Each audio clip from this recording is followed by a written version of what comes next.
Hola, ¿qué tal a todos? Bienvenidos a un nuevo video de Pasando al Tablero. El día de hoy vamos a hablar sobre las antiderivadas. Entonces, este sería un primer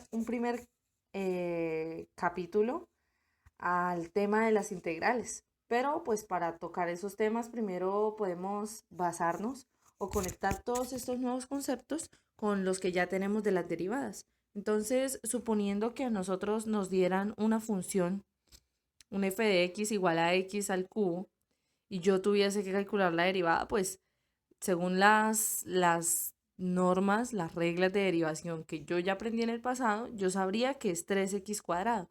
Pero ¿qué pasaría si alguien llegase y me dijera, bueno, yo ya tengo mi 3x al cuadrado, ¿sí? Tengo esa función y yo quiero encontrar una función que cuando yo la derive me dé esa. Entonces, pues claro, yo acabo de dar este ejemplo y ya sabríamos cuál es la respuesta, ¿cierto? X a la 3. Pero, pues, está porque es sencilla. Pero, ¿qué pasaría si a mí me dieran algo más complejo? Bueno, esto que yo estoy tratando de averiguar es como una antiderivada, ¿cierto? Estoy haciendo como el proceso contrario al que yo conozco que es la derivación. Ahora, esas antiderivadas tienen una representación. Por ejemplo, analicemos tres funciones que me den un f de x igual a 7x cuadrado más 4. Si yo derivo eso, me daría 14x, ¿cierto? Y el más 4, como es una constante, pues la derivada sería cero. Ahora la segunda función, que me dieron un f de x igual a 984 más 7x cuadrado.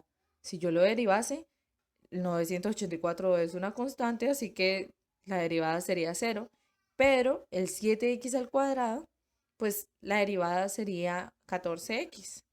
Y una última función, 114 más 7x cuadrado. Pasaría lo mismo, hay una constante, la derivada de la constante es cero, y el 7x al cuadrado, la derivada sería 14x. Entonces, si nosotros notamos, todas estas funciones son diferentes, ¿cierto? Pero la derivada de esas tres es igual. ¿Y por qué? Porque ese aspecto que las hacía diferente eran simplemente constantes.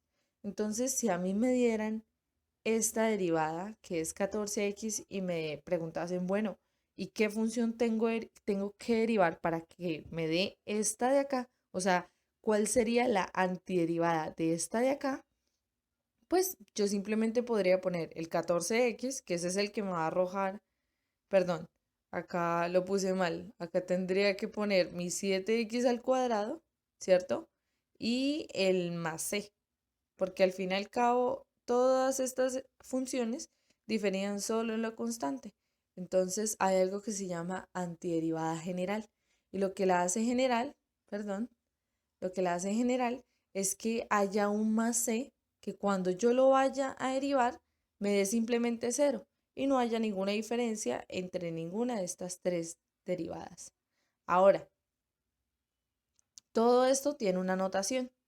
Por ejemplo, si a mí me da la función f de x igual a 7x cuadrado, igual a, sí, f de x igual a 7x cuadrado más c, que es la general, si yo la derivo, teniendo en cuenta que esta c simplemente es una constante, la derivada me daría 14x, ¿cierto? Ahora, esto tiene una notación. No siempre me van a decir, hey, sí, tengo esto y qué función tengo que derivar para que me dé esto. No, hay una notación para eso y se llama integral.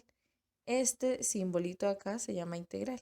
Y este de x es el que me avisa a mí, bueno, la variable acá es la x. Si dijese de y acá simplemente estuviese la x se comportaría como una constante. Mejor dicho, lo que está al lado de la d es la variable. El resto, todo es una constante. Y lo que me dice este integral es que tengo que buscar la antiderivada de lo que está acá por dentro. Ahora, esa notación pues tiene una definición. Entonces, tengo bueno, en cuanto a la definición, pues a lo último, la respuesta debe contener este más c.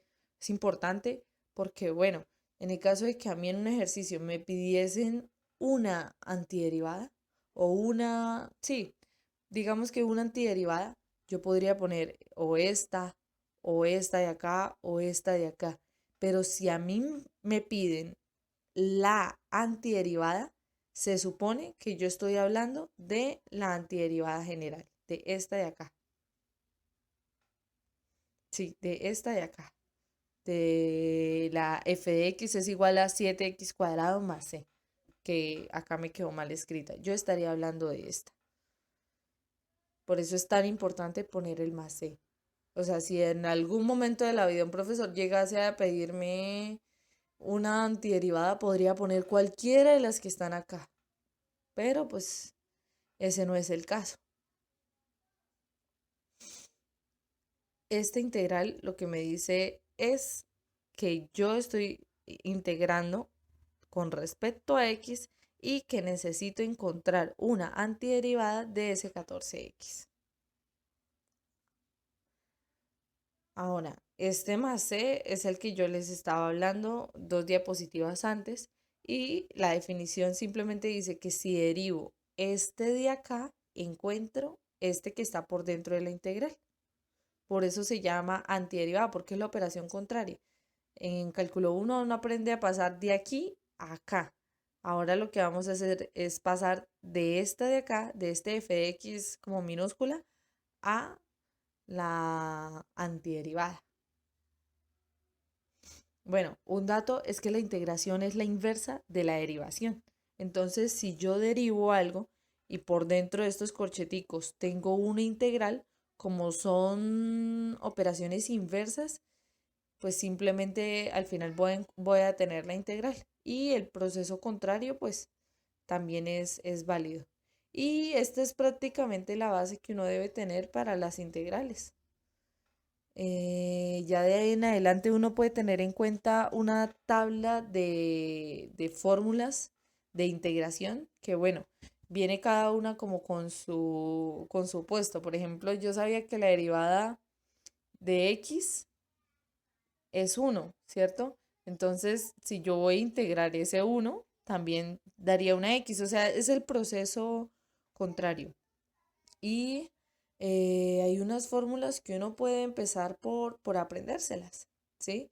Hay unas que al principio uno puede ir entendiendo, que uno puede ir memorizando, puede ir practicando, y ya con el tiempo esto se vendrían a utilizar más bien técnicas de integración. Pero las bases para ese tema pues se hablarán en otro video.